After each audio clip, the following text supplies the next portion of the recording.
first grade. This was our new piece.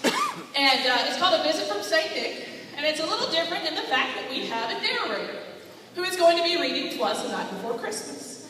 And Dr. Clevo has very graciously agreed, well, not graciously, but with a twisted arm and a bang and a plead, he has agreed to help us out here. So as we are playing, you're going to hear several different Christmas songs, starting with Silent Night, Jolly Old St. Nick, Up on the Housetop. And throughout, he is going to be reading to us the night before Christmas. So to get us ready for that, here is A Visit from St. Nick.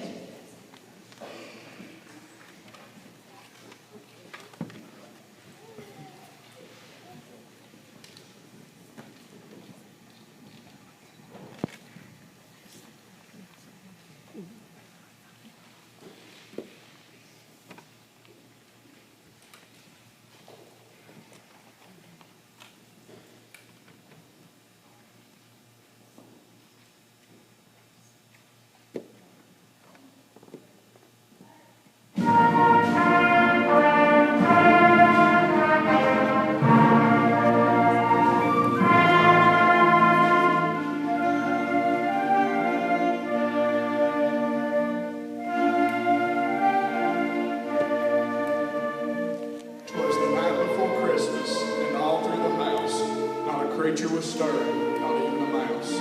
The stockings were hung by the chimney with care, in hopes that St. Nicholas soon would be there. The children were nestled all snug in their beds, while visions of sugar plums danced in their heads. Mom in her kerchief and I in my cap had just settled down for a long winter's nap.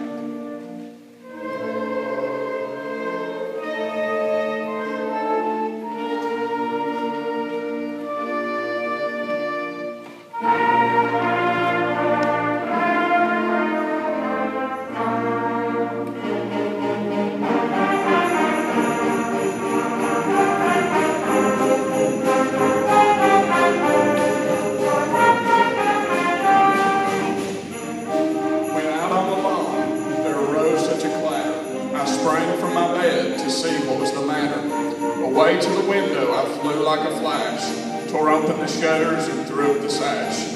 The moon on the breast of the new fallen snow gave luster of midday to objects below, when what to my wondering eyes should appear but a miniature sleigh and 8 tiny reindeer.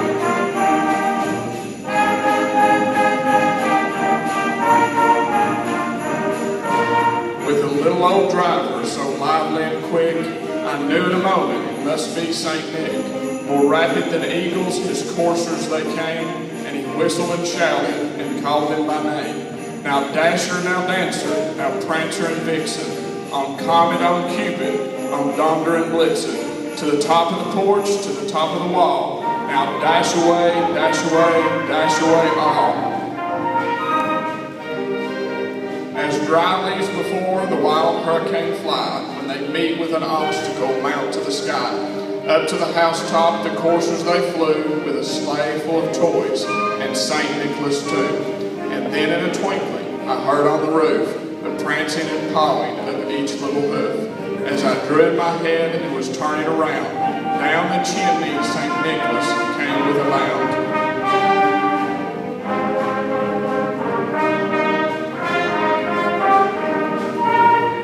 Dressed all in fur from head to his foot, and his clothes were tarnished with ashes and soot. A bundle of toys was flung on his back, and he looked like a peddler just opening his pack. His eyes, how they twinkled, his dimples, how merry. His cheeks were like roses, his nose like a cherry. His droll little mouth drawn up like a bow, and the beard of his chin was as white as the snow. The stump of a pipe he held tight in his teeth, and the smoke it encircled his head like a wreath. He had a broad face and a little round belly that shook when he laughed, like a bowl full of jelly. He was chubby and plump, a right jolly old elf, and I laughed when I saw him in spite of myself. A wink of his eye and a twist of his head soon gave me to know I had nothing to dread. He spoke not a word, but went straight to his work, and filled all the stockings, then turned with a jerk. Laying his finger aside of his nose and giving a nod at the chimney, he rose. He sprang to his sleigh To his team gave a whistle, and away they all flew like the down of a thistle. But I heard him exclaim ere he drove out of sight, Happy Christmas to all, and to all a good night.